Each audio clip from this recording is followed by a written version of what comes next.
nyakubahwa mushyitsi mukuru nyiricyubahiro musenyeri wa diyoseze gatolika mu Rwanda, nyiricyubahiro musenyeri wa diyoseze y'Abangirikani Gahini, bayobozi mwese mu nzego zitandukanye za leta, Banyakayonza, namwe inshuti zacu mwaje kudufata mu mugongo, munyemerere ntangire nshima uyu mwanya mumpaye kugira ngo mbagezeho ubuhamya bw'uko narokotse jenoside yakorewe Abatutsi. Nkomeza kandi buri wese uri hano ndetse n'abanyarwanda muri rusange muri iki gihe twibuka abacu bazize jenoside yakorewe Abatutsi. Amazina yanjye nk'uko babivuze nitwa Kayitare Mpingazima Pauline, mvuka kuri uyu musozi wa Mukarange hirya mu kagari ka Bwiza mu mudugudu wa Kinyemera. Ndi umwana wa gatanu mu bana 10 ba Kayitare Jean Pierre na Gatarina Nzamukosha. Jenoside yabaye mfite imyaka 13, nigaga mu mwaka wa mbere mu mashuri yisumbuye. Mama wanjye yari umwarimu, naho papa wanjye yari comptable mu kigo cyitwaga Tabarwanda yakoreraga i Kigali muri Kicukiro. Iwacu mu rugo twahabaga uko mvuze abo hejuru, papa, mama n'abana, harimo n'abana ba data wacu babiri. Se yari yarahunze aza kugaruka kubera amateka yacu, arafatwa arafungwa aza no kwicwa. Babaga iwacu rero, hanyuma n'abisengeneza ba mama 4. Twari umuryango wifashije kuko ababyeyi bacu bombi bakoreraga amafaranga. Twari dufite amatungo, inka n'andi matungo yo mu rugo, twari dufite imirima tugahingisha, twagiraga abahinzi bahoraho. Ababyeyi banjye bari abantu bagira umutima mwiza, aha ku musozi hose barabizi. Hari abana benshi bazaga mu rugo mu gihe cy'ibiruhuko bazanye bulletin bakazereka mama, murabyumva ko yari umwarimu, na papa bakagenerwa ishimwe, cyane cyane abo mu miryango ikennye bagahabwa amakaye n'amakaramu. Aha natanga nk'urugero, hari umwana umuhungu witwaga Nkeramucyo, muraza kumbabarira ninjye nkoresha imvugo zitagikoreshwa, yari uwo mu Batwa, yari umwana w'umuhanga, yari yasa n'uwakuriye iwacu kuko yahabwaga byose, akajya ku ishuri kugeza ubwo atsinze amashuri abanza, akajya muri segonderi, yigaga igasetsa. Jenoside yabaye yiga mu mwaka wa 2 wayisumbuye. Hari undi muryango w'abaturanyi bitwaga kwa Nibizi, umudamu witwaga Stella, bari abaturanyi bacu, basaga naho batunzwe na mama kugera no ku myambaro bambaraga. Uwo mudamu nabonaga asa naho ari inshuti ya mama, ariko byaje kugaragara ko byari ibya Nyirirureshwa. Mu by'ukuri uko nabonaga twari tubanye n'abaturanyi bacu, nabonaga ibyo gupfa gutya bitabaho.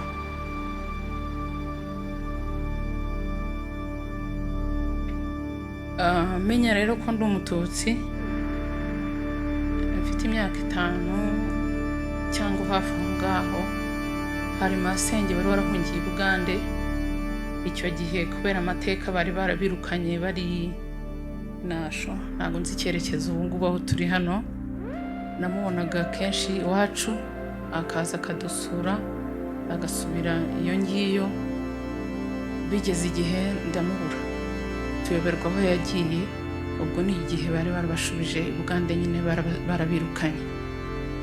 Aho agarukiye kubera urukumbuzi, namubajije aho yari yaragiye, mubazi wabo, kuko mu buryo busanzwe tumenyereye iyo umuntu ababyeyi barasurana, inshuti mu miryango bakamenyana n'abana. Najyaga mbona tutagiwa iwe.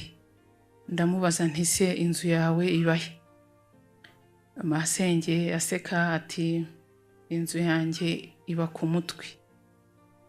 Narayitegereje mbona numva simbifashe neza mu mutwe, ku mutwe inzu ndongera ndasobanuza ariko ntiyampa ibisobanuro nifuzaga.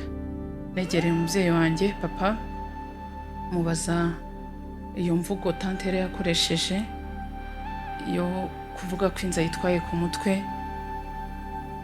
Hari ukuntu ababyeyi bacu ahari bajyaga bashaka kuduprotectinga ntibatubwire details zose.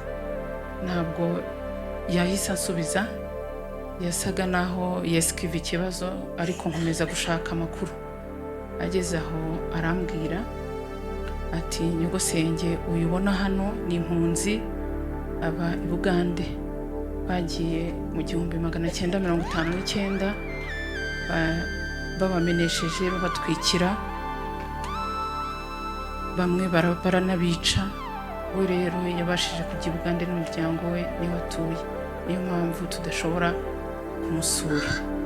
Numvishe mbabaye kuko yasubije inyuma mu mateka, ambwira ko aho yajyaga dusura ava hari mu nkambi. Uribaza ko igihugu wahungiyemo kukwirukana bakugarura mu cyawe naho ukajya mu nkambi kandi ufite aho uvuka tumusozi ukomokaho. Masenge rero yazaga yihishe n'ubundi nubwo yavagaho nasho agasubirayo.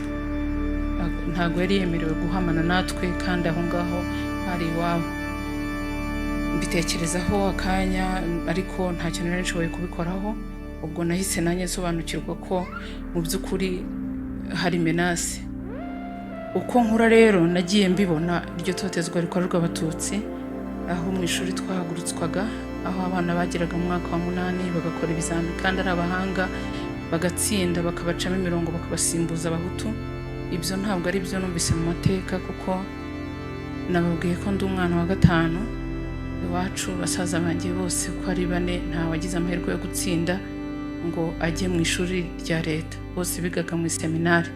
Abo bo kwa data wacu nabo bigaga hano kuri IPM muri prive. Ibyo rero byo kwiga mu seminari no muri prive ntabwo byari amahitamo, ahubwo byari amaburakindi, kuko ntabwo wajya muri prive hari leta wemerewe. Nibuka kandi igihe kimwe hari ukuntu jenoside yagiye isiba ibintu bimwe na bimwe mu nibagirwa. Ndumva ari nko muri 91 na mama yadutumye njye na grand frère ari hano, we yagize amahirwe arokoka, yitwa Jean Paul Kayitare. Yadutumye Rwamagana muri caisse d'épargne. Turagenda tuviramo aho twari dusanzwe tuviramo muri taxi, dufata umuhanda wacaga imbere ya gendarmerie. Abanyarwamagana barahazi n'abahano benshi bari bayizi iyo nzira. Tugeze hagati urumva twari abana, njye nari mfite imyaka 10 nawe yari yisumbuyeho gato. Bati abajandarume bati muhagarare sha. Turahagarara, dusaba ibyangombwa. Ntabwo twari bwagira indangamuntu twembi, ariko we yari yaragiye muri secondaire, yari afite ikarita y'ishuri, yarayibahaye bayica batanayirebye. Bati tugiye kubafunga mwanyenzi mwe, iyi si inzira y'inyenzi. Batwicaza hasi aho izuba ryose, turahirirwa, dutangiye guhumana. Bati muve hano mugende. Turagenda. Icyo gihe nibuka ko hari umumama wakoraga muri caisse d'épargne wari inshuti ya mama, kugira ngo here n'uwiwabo irutonde kaduha twarayiwe. Ubwo rero ibyo byose byerekanaga ko ntabwo twari dutekanye. Biza kugera muri 94 mu kwa 4, ubwo twabyutse mu gitondo bisanzwe mu rugo, dusanga hari inkuru yuko Habyarimana yapfuye. Abari bato twagize nk'abishimye ko twumvaga hagiye kubaho impinduka, ariko siko byari bimeze, kuko abakuru babonaga danger yari ihari. Abaturanyi, ababyeyi bacu baregeranyije. Uyu musozi rero mureba, abatutsi bari babyiruye abana, abasore, inkumi beza b'imbaraga bakomeye. Ababyeyi bacu bahamagaye abasore babo bariyegeranya, nibuka ko nababonye ku muharuro wo kwa Gasinzigwa, ni mu baturanyi bacu. Abo nibuka banza mu mutwe ni Gasinzigwa nyine n'abana be, ni abavandimwe be bavuka kwa Nkoryo. Bari bafite abasore benshi, abagabo nako bari batangiye kugenda bashaka. Ndibuka bo kwa Tarisisi, ndibuka bo kwa Byuhira, ndibuka bo kwa Gahamanyi n'abandi mu miryango ntagenda nibuka amazina, baturukaga Nyagatovu, Ikitazigurwa no mu Kabuye. Bakoze inama rero bagamije gushaka kwirinda ubwirinzi. Byaranakunze kuko bahise bigabanya batangira gukora patrouille muri uyu murenge wacu wo mu Karange kugira ngo barinde imiryango yacu. Uko umunsi wagendaga, umunsi ku munsi byagendaga bihinduka biba bibi. Nari ndenze kuri patrouille, navuze ko na nijoro ntago bakoraga patrouille ku manywa, ahubwo na nijoro barasimburanaga kugira ngo bakomeze kurinda imbibi.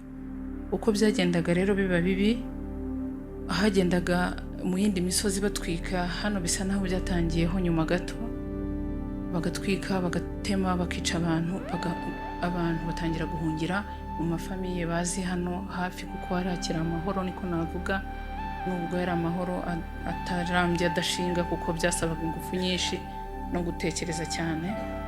Hano kuri kwa padiri mu rugo rwabo bari baratangiye kwakira impunzi ziza butitse. Muri izo mpunzi bamwe bavaga i Murambi kwa Gatete, abandi bavaga za Rukara na za Nyawera, kuko ho bari baramaze gukora, niyo mvugo bakoreshaga. Natwe rero mu rugo hari abo nabonaga, hari abasore biganaga na ba grand frère biga Izaza, bari abanyarukara, ariko numva hari nabo narinzi bari bahari bari iwacu, nka Jire wo kwa Nubuhoro ndumva naramubonaga iwacu. Ubwo bivuga ko hari n'abandi, ariko icyo gihe yararatangiye kuzamo confusion nyine, murabyumva namwe. Kuri 11 z'ukwa kane twari tukiri mu rugo, ya gahunda ya patrouille nyine yari gikomeje, abantu bataryama, abasore abagabo bataryama. Nibwo twumvise igitero cyinjiriye mu Kabuye, bagiye gutwika kwa Zayasi. Hari mu masaa 3, imbaraga zose abo bose bakoraga patrouille bahise berekeza kwa Zayasi, barabihosha niko navuga, ariko ibipfa byari byamaze gupfa, inzu yahiye. Abari bakuru bafashemo interahamwe ebyiri nyine muri uko gutabara. Abari bakuru babuza abana basore kubakubita no kwihorera kugira ngo bitaza kwitwa impamvu. Abo bahungu babiri cyangwa abagabo bari bafashwe b'interahamwe ngo barabarekuye, barabareka nyine baragenda. Ubwo ariko ku igitero nyine twahoraga batanta impande n'impande gutera. Ubwo mu buri bwa bwirinzi abagabo babwiye abadamu n'abana ko bajya kwihisha mu baturanyi badahigwa. Hari n'abagiye kuri paruwasi y'Abaporoso hariya Midiho. Ubwo byari byatangiye kuba bibi cyane. Nanjye na mama na barumuna banjye 5 twamanutse aho hepfo mu Batwa tujya kwihishayo. Bari bafite ubushake bwo kuduhisha kuko twari duturanye neza, ariko ntitwashoboraga gukwirwa mu nzu yabo twese uko tungana. Byabaye ngombwa ko ngewe na musaza wanjye wankurikiraga tujya mu gihuru aho hafi. Ntibyatinze rero twumva urusaku rw'ikintu gituritse. Ubwo bari batangiye kurasa kuri Midiho, kuri paruwasi y'Abaporoso iri Midiho. Ngarutse inyuma gatoya kuri ibyo, hongeye kuvuga induru mu Kabuye. Ari interahamwe zije, ariko noneho zari zije mu buryo bukomeye. Hari hajemo abasirikare, harimo abarundi, harimo n'abatojwe bakomeye bavaga kwa Gatete i Murambi. Icyo gitero rero cyatumye papa na Gasinzigwa bohereza Jean Paul na Mbanda kubwira bo kwa Mirimo ngo batabare nyine, kuko icyo gitero cyari kije directement kije Kinyemera, gitagetinze imiryango mike yari Kinyemera. Ubwo abo bana batumye barihuse bajya kubivuga, ariko urebye bagarukiye neza kwa Mirimo, kuko kwa Mirimo no ku kirizi no ku rusengero rw'Abaporoso birafatanye.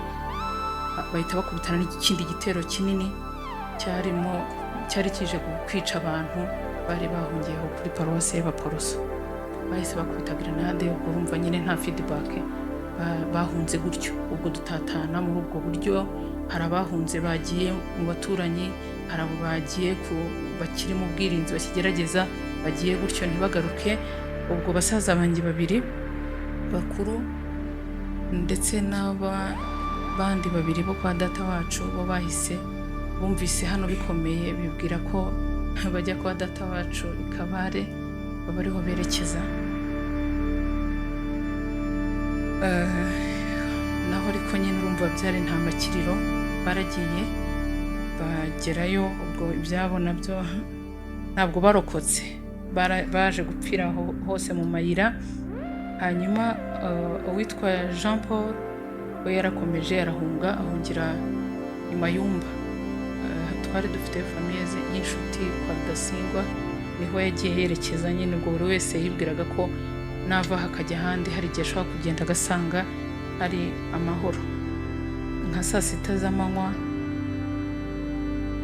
nyuma nyine yo kurasa aho ngaho Midiho, ntabwo byatinze cyane, nta nosiyo y'igihe, bwo ngiye kujya mbivuga nosiyo y'igihe muyirengagize.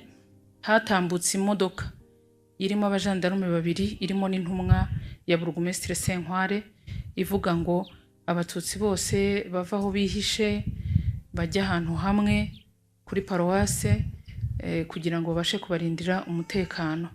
Ubwo babagabo bari bamaze kuba eparupiye n'abasore, bumvise barabashutse, nako barabategetse, burase navuga ko babashutse, babategetse kujya kuri paruwase. Barazamuka, n'abari mu bihuru bamwe na bamwe bavuyemo bazamuka kuri paruwase hariya, baje batubwira ko baje kuturinda twebwe. Ariko ngewe n'umubyeyi wanjye na barumuna banjye ntabwo twagiye ayo masaha, ahubwo kuko abo batwicaga barebaga umubare w'abantu bamaze kuza, uko bari hariya bakabara, bari bazi imiryango igomba gupfa, umubare w'abana, amazina yabo, ngira ngo n'amasura bari bayazi kuko twabanaga nabo. Barabaze rero basanga twe ntitwuzuye. Baje ku mugoroba, baje guha imodoka, papa azana n'umujandarume adusanga aho ngaho twari twihishe. Bagaragaraga nk'abari enthusiast, tubwira ko ibyabaye byabaye, ariko ubu noneho ubuyobozi bugiye kuturindira hamwe. Ariko ntibyari ibyo nyine, bagira ngo batwegeranye be kugorwa bashakisha. Iyo modoka ntabwo yagiyemo njye na mama n'abavandimwe banjye gusa, ahubwo yagiye ica ahantu henshi, yari yuzuye cyane. Twageze hano urebye bwari bwije cyane, twageze twasanze bisa naho nka kwa kundi abantu baza mu misa nyine ukabona abantu uzi bose. Njyewe ntabwo nabonaga ko hari ibindi biri bukurikire, nari nagize icyizere cy'uko ubuyobozi bugiye kuturinda koko. Uwitwa Ngabonzima yagendaga iwacu, yari umwe mu bakuru b'interahamwe muri iki gice. Yegereye papa aramubaza ati, ko ntabona abahungu bawe bose barihe? Papa aramusubiza ati, twamaze kumenya ko hari abapfuye baguye Midiho. Ubwo yari Jean Paul bavugaga, kuko uwo bagiye ari babiri, Mbanda we aragaruka adusanga hano, atubwira ko Jean Paul muri grenade bateye yari yinjiye mu rusengero, ko yamukubise ko yapfuye. Amubwira ko nyine bashobora kuba bapfuye ari abo basigaye. Ngo harimo umunaniro, nari naniwe nk'umwana wese, nahise nsinzira nyine, nta kuryama nta gitanda, byari ukugangika niko nabyita. Nahise nsinzira, ariko nasinziriye numva ndi muri sekirite yose, kuko nari yanture n'abantu bankunda, nubwo bo bari bahangayitse, hari abaturanyi, hari ababyeyi banjye. Narasinziriye nkangurwa n'ibisa n'amasasu, amagrenade n'amasasu mu rukerera rw'itariki 12 ari bibi cyane. Umunuko wa grenade, abantu bavuza induru, byari bibi muri urwo rukerera nyine, gukanguka wisanga muri ibyo bintu. harimo n'abaduhamagarira abagore n'abana gutora amabuye tugasapotinga abagabo. Munyemerere nongere nshimire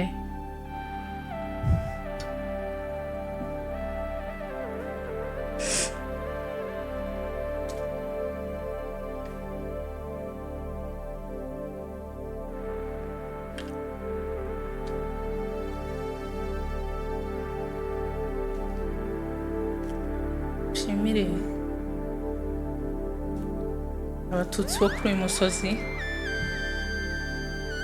kuko bagize ubutwari budasanzwe, ntabwo bateze amajosi. Twaragerageje nanjye mvuge ko nagerageje, kamwe nateruye amabuye twegerezaga abagabo, abagore n'abana bateruraga amabuye begereza abagabo. Baragerageza baragerageza kuko batangiye kurasa mu rukerera, ariko izuba ryavuye tukigerageza. Hari inkomere, hari abo barashe, urumva barwanishaga amabuye. Nta kintu na kimwe twari dufite, ariko twarwanaga n'abantu bari trained, bafite ubumenyi mu byo kwica, harimo abasirikare, ariko ntabwo twemeye gupfa gutyo tumanitse amaboko. Ndashimira rero ubutwari bw'abo bantu, nubwo bitabye Imana ikomeze batuze aheza.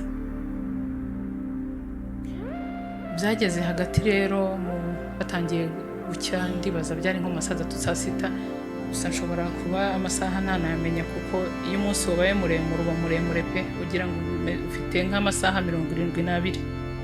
Batangira gutanga amatangazo. Hano harimo nka confusion ko nabyita, harimo n'abatutsi, abahutu bari barajemo n'abatwa, bavuga ko bitabareba. Interahamwe zari zibonye ko nyine bishobora kuba bashobora kwihekura, batanga amatangazo ngo abantu basohoke. Ubwo nyuma yaho ni nabwo bashishikaje Padiri Bosco ngo nawe asiga abatutsi, ati arabihakana, avuga ko niyo batatubabariye nawe ahagumana natwe. Uko amasaha ashira rero niko imbaraga zagendaga ziba nkeya, abantu bapfa bakomereka. Bigezeho interahamwe ziratwinjirana nyine mu kigo, batangira gutandukanya abantu. Bamwe babatwara hariya hari sale yitwa ubungubu mu rugo rw'amahoro, bajyanagayo abantu, ariko banabeshya ko noneho usaba imbabazi baza kumuha imbabazi agasohoka mu kigo. Petit frere yitwaga François yaraje aho twari turi, abwira mama ko twajya gusaba imbabazi ko bari butubabarire, bari kubabarira abandi. Abo rero bitwaga ngo bababariye, babaga basohoye mu kigo mu rugo rw'abapadiri, babatwara nyine muri iyo sale kugira ngo bajye kubatiriya abagabo kwabo, abagore kwabo. Mama yarabyanze, amubwira ko atari byo, ko nta mbabazi bari buduhe. Nibwo abwiye muna wanjye muto Françoise, aramubwira ati ngwino tujya gusaba imbabazi. Baragenda ari babiri mu kujya gusaba imbabazi. Françoise cyokora ntabwo ari imbabazi bamugiriye, we ntibamwishe kuko yari umukobwa ako kanya, ariko François we bahise bamwerekeza nyine aho berekezaga abagabo, baramwica. Ni kubwo amasaha agenda ashira, baza kuba noneho bakontorora mu kigo aho ngaho, kuko ubwo bari bamaze gutandukanya abantu. Ndibuka papa yasohotse muri icyo gihe cyo kwinjira mu kigo, nibwo bamutwaye. Hari inkomere nyinshi cyane. Mwarimu Cosimo nabwo nibwo yagiye, hari n'abandi benshi bagiye bagenda nyine b'abagabo, ariko bagendaga hari aho babateguriye bahita babarangiriza nyine. Mu masaha y'igicamunsi bari bamaze kunanirwa, niko nibaza, ariko tageti yari yo kurangiza umugabo n'umuhungu bari muri icyo kigo. Nibwo twabonye, ndumva ari Ngabonzima waje mu kigo, hamagara mama mu izina, ati Kayitare yishyuye, muze munkurikire, mwebwe turabicisha isasu, ntabwo turi bubicishe, ntabwo tubatema. Turahaguruka turakurikira, tumujya inyuma, batujyana hariya hari inzogera. Twagezeyo papa ntitwamusanga, hanyuma ubwo muri ya marisite basomaga aho bahamagara abantu muri ya sare bigaragaze ko n'ubundi izo lisite ntibazikoza ako kanya, bari bazisanganywe nyine kuko na rya joro barabaraga bati kwa runaka harabura ba kwa runaka. Françoise baramutuzaniye ngo aze kwicwa nyine ibyo bitaga VIP. Uyu munsi niko bari kuba babivugayo baba bahari. Baramutuzanira, atugezeho atubwira ko papa we yapfuye nubwo yari yaguze rya sasu. Twarahatinze dufite hari umuntu wari utwicaye iruhande nyine atekereza ko ngira ngo twagenda. Hanyuma haza kuza umugabo wari ufite imbunda, araza atugeze iruhande, bwari butangiye guhumana, yaturebagaza, yatugeze iruhande ati ahamagara mama Gatari, ni wowe mbese bantumye kwica? Ntabwo nakwica, waranyigishirije abana, mbwira ahantu wizeye nakugeza baguhishe. Mama amusaba ko yatugeza mu rugo, ubwo ariko kuko yari azi situation y'uko ibintu bimeze, ati mbajyanye iwanyu batarahasahura, baza kuhasahura bakabica. Ahita yipropose aratubwira ati ariko mbajyanye kwa Muzehe Gervazi yabahisha, mwiza kandi hariyo n'abandi. Aratuherekeza tugeza kwa Gervazi. Bari abantu, yari umusaza n'umukecuru bafite abana bakuru. Ndibuka mu rugo hari abakobwa babiri nabo bari inkumi, n'umukecuru we. Bari abantu basenga, bavugaga ishapure buri munsi. Twahasanze hari n'abandi, ndetse no muri iryo joro hari inkomere zakururukaga zikajya kwa Gervasi. Ndibuka nka Ntaganda no Nsabimana wo kwa Ntaganda yadusanze nawe ari inkomere, nawe twari kumwe aho ngaho. Aho twahamaze ndikumva ari nk'icyumweru. Hano nibutse ko yari ngewe n'abana na barumuna banjye 4 na mama. Ni kuko twari twavuye hano kuko papa yari yapfuye, basaza banjye 2 nabo bari bahasigaye. Icyo cyumweru twamaze kwa Gervasi rero twagendaga twumva amakuru mabi.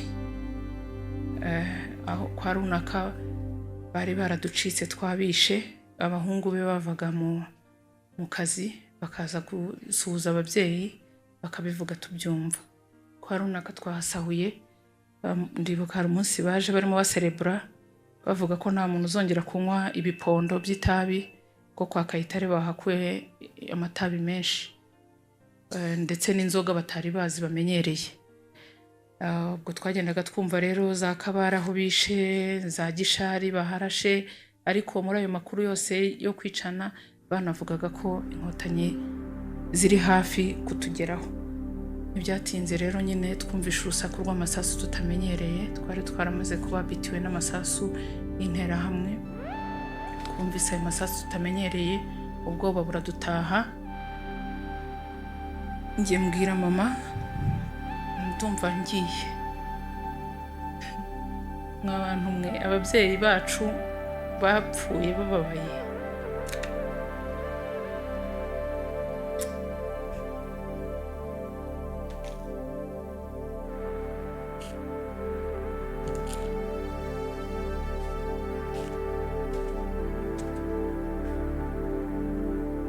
Ibaze ubundi umubyeyi nibwo mbyumva cyane. Ibaze umwana w'imyaka 13 ujya kubwira mama ko agiye. Mama kubera ko muri position yari arimo yari impuissante, ubundi umubyeyi aproteje umwana. Ariko muri iyo minsi twari tumaze, bisa naho nanjye narabonye ko buri wese ari amagara y'undaye. Nabumubwiye ko ngiye kuba atari bunsanga aho ngaho, barumuna banjye nabo ati turajyana. Mama nawe ati njye se nasigara hano nkora iki? Ati ntekereza ko decision making ye ari kuri 0, kuko yaba undi muntu uri muri we yashoboraga kuvuga ati ntahujya akimpoza wenda ntitugende koko, ahubwo yahisemo kudukurikira. Twaragiye, abo bo mu rugo rw'uko twatandukanye aho twarangizanyije aho twe turagenda tujya nyine dukurikira interahamwe zajyaga Tanzania. Mama yari umuntu muremure, abamuzi yaragaragaraga pe mu kivunge cy'interahamwe n'abo twagendanaga, yari muri bake umuntu ashobora kuropera byoroshye. Twageze rero Igikaya turahacumbika, ni naho nahuriye na Lydia niba nibuka neza.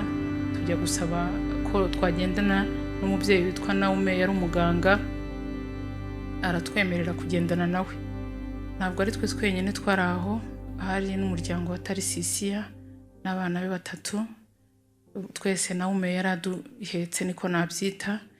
Yari umuganga azwi, yari afite yavuraga abantu daboro, abantu bari bamukeneye ku buryo interahamwe yashoboraga kuzikomanda zikagira impuhwe. Twaragendanye rero, ariko mbere yuko tuva aho ngaho Igikaya, umubyeyi witwa Stella nigeze kumuvugaho, yamenye ko mama hari, aza kumureba aho twari turi, aramubwira ati Gatari, ndabizi ko uzapfa, ariko icyo nagufasha nk'inshuti yanjye, nk'umwana umwe mu bawe azaba ari usigara. Yari abizi ko azapfa kuko yari amaze kumutanga, yari yaramudekribye, mubwira interahamwe, umudamu muremure witwikiriye ishuka, ari kumwe n'abana be 4 kuko ubwo mama yaramwizeye, amuhereza karumuna kanjye kitwa Lise, baramudekriva. Kuva icyo gihe rero bariyeri twagiye tunyuraho niba dufate n'inke cyane, twaragiye bakadufata, nabo makatereta, bakishyura amafaranga, bakaturekura tukagenda tuca ku mirambo. Ndibuka twageze Kabarondo ku kiliziya, bari barahiciye abantu mu muhanda, hari imirambo, byari ibintu bidasanzwe. Ubwo twageze byaje gukomera rero, ubwo twakomezanyije nyine n'interahamwe kugera za Gatore, nibwo byahinduye isura. Interahamwe zo kwa Gatete zari zimenye ko mama hari, ariko ubwo n'ubundi bashobora kuba bari barabimenye, ariko nawe ataragifite uburyo bwo kubahongera ngo abahe amafaranga batureke. Baramufashe mama kuri bariyeri, ni ubwa mbere bari bamutindanye kugera ku gihe kimaze isaha. Biratuyobera, mu mubyeyi nawe ati tugende, buriya bamwishe. Petit frere witwa Jean-Luc nawe yararokotse, ari hano, yanga kugenda, aravuga ngo ntaho ajya, ngo n'ubundi izuba riri kumutwika mu birenge ntabasha kugenda. Uwitwa Pascal yari umuhungu wa Naume, yamubangira imivovo azirikaho ibirere, ariko nabwo akomeza kuresista, yanga kugenda, kugeza igihe mama tubonye aje. Harashize umwanya munini. Honorable Lydia ndamushimira, kuko muri urwo rugendo rwose mama amaze kubona ko we bamufata byoroshye, yansabye ko najya mpeka Petit frere mutoya.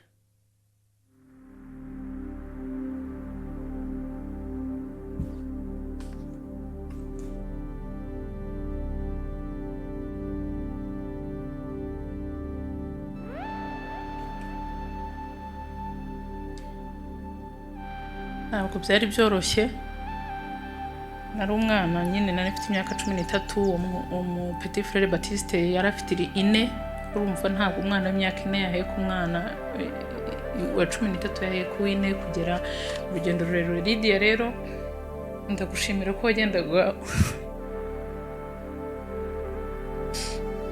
umunyakira.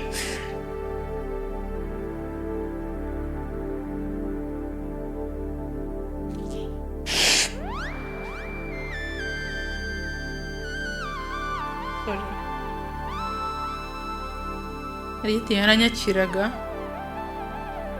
akananyankuraja, kuko icyo gihe nyine dutegereje mama, natangiye kumugisha inama, ntubuse uyu mwana turamukoze iki, wareba uko twijijisha tukamuta, ko tutazamubasha twenyine, kuko nyine byari bigoye, yarashonje, nibura n'ubundi yarariraga mama nyine akareba uko abigenza nk'umubyeyi, ntiyari acyonka ariko burya hari akantu ka affection y'umubyeyi iyo twabaga tutari bugende yabonaga. Lidiya arambwira ati tugende tuzabishobora, ntabwo tuzaba dukomeza twakuranwe. Tugize amahirwe tubona nyine, ariko ubwo urumva byari byabaye na byinshi no kuvuga ko twibaza uko tuzabigenza. Urumva n'uwo petit frere wundi nawe yari yanze gukandagira hasi ati sinongera kugenda ndi gushya.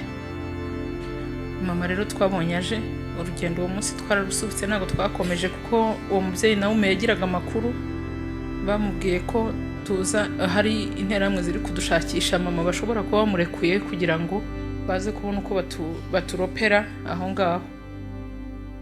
Twagiye ahantu mu nzu, nibuka ko yari imeze nk'aho yatawe idakoreshwa, ariko wenda ubwo byari ibingibi wenda ba nyirayo bari barahunze cyangwa se barahasahuye turaramo.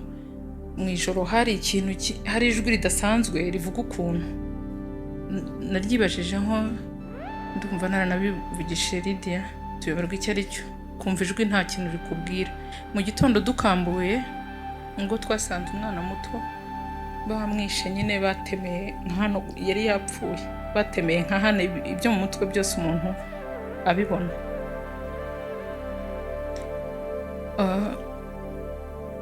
Muri icyo gitondo twagenzeho akanya gato, urumva twari tugeze hafi za Nyakarambi, twagenzeho gatuma mu bahita bamufata, nibwo twaherukanye. Nubwo twaherukanye ariko ubwo natwe nyine byari bitoroshye kuko twagombaga gukomeza tukambuka, inkotanyi zari hafi, hari pressure iteye ubwoba, abashaka kugenda bagomba kugenda bahitanye nyine, abo bose bari mu nzira. Mu rugendo rero twagendaga tubonamo nyine abandi bafite uburambe mu byo guhunga nkatwe, barimo n'uyu bebe turi kumwe nawe, twarahunganye tugera na Tanzania, tujya tuganira nkababwira ko ndi expert kuko nahunze interahamwe mpunga n'inkotanyi. Twari kumwe, hari abandi nk'aba Obedi n'abandi bakayiganwa Murisa, abo bose nyine mwarahuraga muri struggle gutyo mugakomeza nabo bagakomeza. Mama rero ubwo nyine nababwiraga ko ari ubwo duherukana, ntabwo twongeye kubonana nawe, nta nubwo twanamushyinguye kuko ntituzi aho yaguye. Imana imuhe iruhuko ridashira, turakomeye, twarakuze, twarabyaye, bafite abuzukuru. Uwo munsi rero byari ibintu bikomeye, nubwo hari hasigaye urugendo rutoya kugira ngo tugere Tanzania nyine aho twajyaga, ariko ntabwo byari byoroshye kuko nyine iyo pressure yo kurangiza abantu ntibabambukane yari iriho. Nawe yakodesheje imodoka itwambutse, batuzirika mu mifuka y'ibigori n'ibishyimbo, baturenzaho shitingi kugira ngo tubashe gukomeza. Nyine baratugejeje boda iyo tuvamo, turambuka. Inkotanyi zari hafi rwose, nkurikije amasasu numvaga kuko twamaze kwambuka. Nyine abandi bari basigaye aho ngaho baba bararokotse, twe twageze hakurya. Tugenda rero twambuka kuri boda, uko twambukaga interahamwe zagendaga zisiga intwaro, imihoro, byari ibirundo, amahiri, byose byari birunze aho ngaho, ariko imitima yabo mibi barayigendanye twarayambukanye tujyana nabo, ntabwo twari hafi y'umupaka, twarakomeje turagenda tujya kure, ariko bakomeza kuduhiga. Aho twageze twari kumwe n'uwo mubyeyi nawe yari umuganga, bahise bamuha akazi muri Médecins Sans Frontières, dusa n'abari mu kigo cyabo, ariko ntabwo twari dufite ibyangombwa by'ibanze, nta mazi yarimo, twajyaga kuvoma hanze, twajyaga gufata ibyo kurya, n'ubundi menace yo gupfa iyo yari ihari. Aha rero ngeze naho ndashaka gushimira inkotanyi. Hari ukuntu njya ntekereza ko mu kuva Tanzania aho twavuye ari mu kuboko kwabo, kuko nibuka abantu baje kudufata barimo mubyara wa papa witwa Kimanuka, kandi uko badutwaye nabonye nyine byari biri mu buprofesiyoneri. Twageze byari mu rukerera, turi abana nyine na Lydia nabo barumuna banjye, batuzirika ku ntebe za pick-up ibitenge baradufubika. Tubona tugeze ku Rusumo, twageze nasanze umubyeyi Makurata, umudamu wa Karege, yari yaje gutegereza umwana we Kayiganwa. Atubonye aratwishimira, ahita afata barumuna banjye, ubo arabagendana abazana ino nyine abajyana iwe. Imodoka barimo rero yari yuzuye, twe twarategereje na Lydia tuza kubona indi tuzana. Twatandukaniye i Kayonza, njye kwa Karege, nsangayo barumuna banjye. Hari abana benshi cyane bo kuri uyu musozi. Yari yaratwakiriye uwo mubyeyi turi benshi. Ubwo haje kubaho orphelina, batujyana muri orphelina tujya kuko nawe ntiyari kubishobora, tujya kuba muri orphelina. Wa masenge nababwiraga guhunguka kw'impunzi zari mu mahanga barageze barataha. Akigera ino yahise aza kureba ko nta basigaye, kuko n'ubundi igihe cyose yajyaga anyuzamo akiyiba akatugeraho, twari tumuzi. Icyo gihe rero nabwo yaje kutureba, dusanga muri orphelina ubushobozi bwari buke, nabo niho bari batahutse. Iwacu bari barahasenye, adashobora kudutwara iwe kuko nta nzu yagiraga, adashobora no kutujya kuturerera mu rugo iwacu. Ndamushima rero kuko ni intwari. Niwe muntu numvise ushobora kuva mu bana be n'umugabo we akaza kurera abana ba musaza we. Yasubiye iwe abiganira n'umuryango we, arababwira ati abana ba musaza wanjye ni impinja, abacu barakuze, wowe mutoya turangana, ntibakigwa mu ziko, mumfashe njye kureba uko nabegeranya nzagaruka. Barabimwemereye, ni abantu beza. Tante aragaruka, ariko agaruka nyine n'ubundi iyo mubajije uko yumvaga azabigenza ntabwo uko yumvaga azabikora. Yageze rero mu Karange iwacu, aba mu nzu zidasakaye, yahamaze iminsi. Ari inshuti za papa zamufashije kuhasakara. Muri orphelina twamazeyo imyaka 3 turataha. Byari bibi ibyo muri orphelina, ntabwo byari byiza. Ni nayo mpamvu leta y'u Rwanda ngira ngo yazikuyeho, nuko umwana agomba kurererwa mu muryango. Ntabwo biba byoroshye kurerera abana mu kigo cy'imfubyi. Twaratashye rero, abo bana ba data bacu bararokotse, natwe tujya mu rugo, tante araturera, turiyubaka. Nkashimira rero leta y'ubumwe bw'Abanyarwanda itaradutereranye ikaduha farge. Ntabwo twabuze minerivare, twarize, ibyangombwa by'ibanze twarabibonye. Twarashatse, twubatse ingo nziza, twarashibutse, turera u Rwanda ruzira amacakubiri. Ndashimira byimazeyo nyakubahwa Perezida wa Repubulika Paul Kagame n'ingabo zari za FPR. Nongera nshimire cyane izo nkotanyi zo kabyara zatumye twongera guhobera ubuzima. Turatanga umusanzu ku gihugu cyacu mu nzego zinyuranye za leta n'iz'abikorera, kandi igihango twagiranye n'inkotanyi tugikomeyeho. Ndangije rero mbakomeza mwese, twibuke twiyubaka.